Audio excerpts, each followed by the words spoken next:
Hey everyone, welcome back to the Austin Lindsay channel. Today I'm doing a food shoot. So in this one, we did a bunch of different plates of food, but I'm gonna go over how I retouched a plate of chicken wings.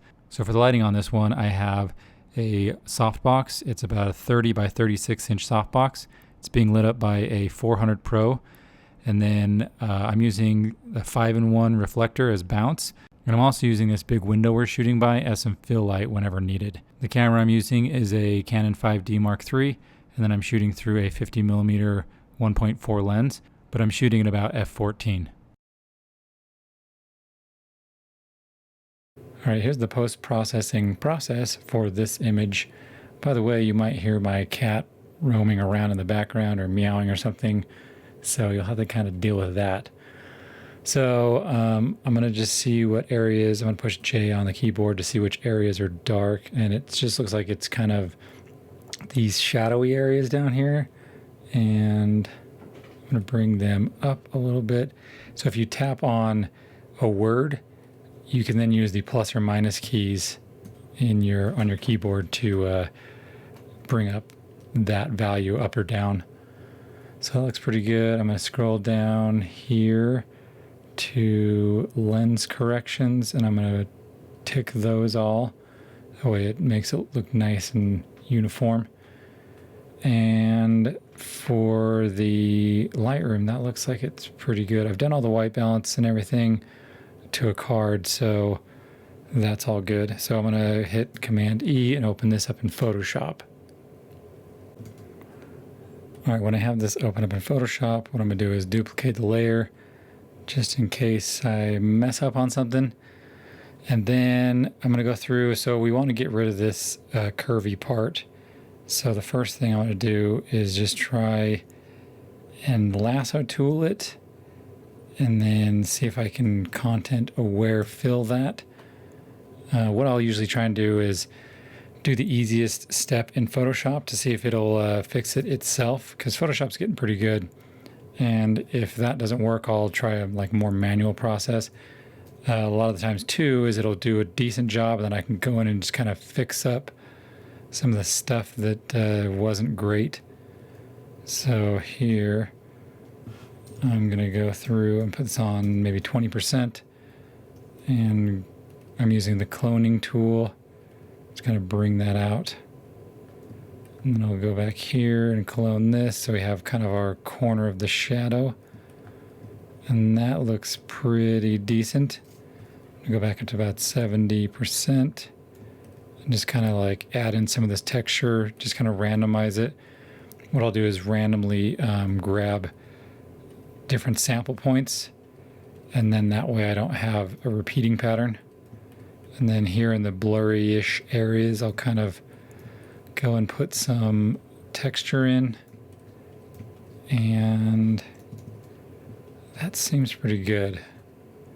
And a lot of these will be on social media, so Instagram and Facebook, things like that.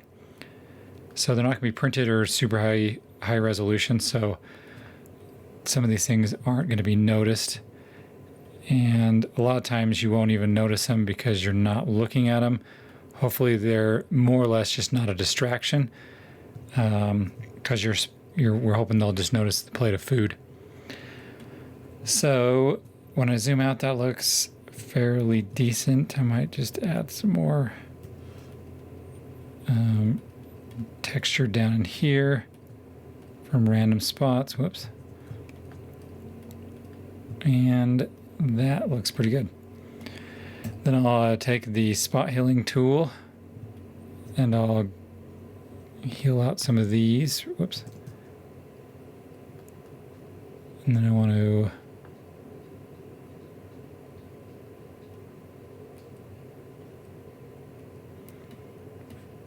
heal some of those things and some of these bigger marks. And then what I'm going to do is grab the clone stamp tool again, and I'm going to sample a selection here and then just get rid of this little barbecue sauce drip. And that looks pretty good. I'm going to do the same thing down here.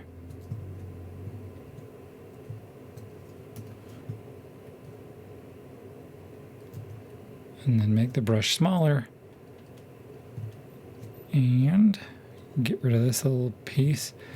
So on some of these shaded parts, I'll have to work from one side to another, like a darker shade to a lighter shade. And then I can, actually sometimes, let me grab this spot healing brush. Or actually this one's the healing. So this one, you have your spot healing brush, which just is a circle. You don't have to sample from anywhere. And then you have the healing brush tool, which you then have to push Alt or Option and grab a space or a place to sample from. And we'll see if I can just blend this in a little bit better.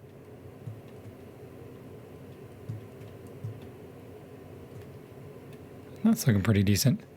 And I'll do the healing brush, the spot healing brush. So this one here, I can just do the brush size and draw on, and it'll do it automatically. Then I'm going to just kind of look around here, grab any things that seem a little bit out of place or distracting. Grab some of these pieces. See if I can get rid of the orange sauce on here.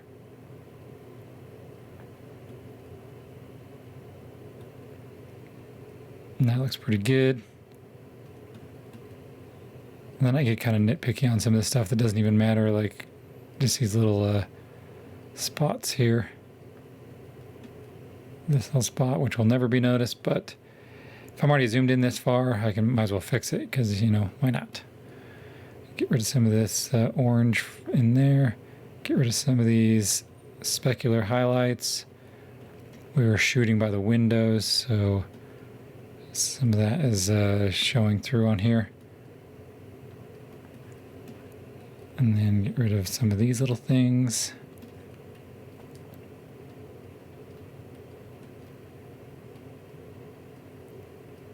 Some of that orange. And then get rid of some of these things.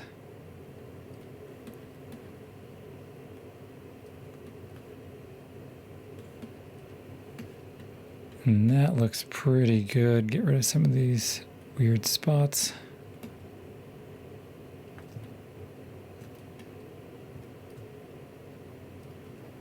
Cool. Get rid of that. Yeah, I can get rid of this smear. Could look weird. It's not bad. We'll clean up some of these repeating patterns. Looks a little better than it did. So yeah. And that looks pretty good. I'm gonna get rid of this dark spot in here because that's a little distracting there. And that looks good. Let me get rid of this. Clean up the carrots a little bit. And we're going to make the brush larger. Get rid of this little wood piece right here. Maybe this white speck here. And that is looking really good. So then I'm going to save this and then watch it save. Actually, probably is already saved. Oops.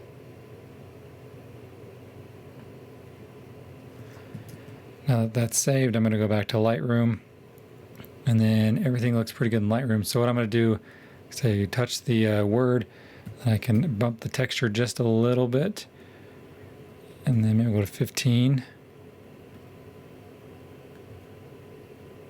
and we'll go back down to 10 because I'm going to also go down to detail and sharpen this a tiny bit as well. That looks pretty good there.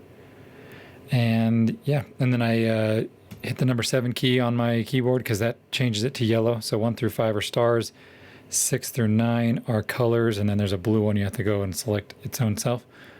And that's how I do my organization. So anything that's yellow is done, anything that's not is not done. Hopefully you guys have found this helpful. Consider sharing this with another photographer friend who's learning lighting or retouching. If you guys have any questions, leave in the comments field. I'll do my best to answer them. And thanks everyone for watching.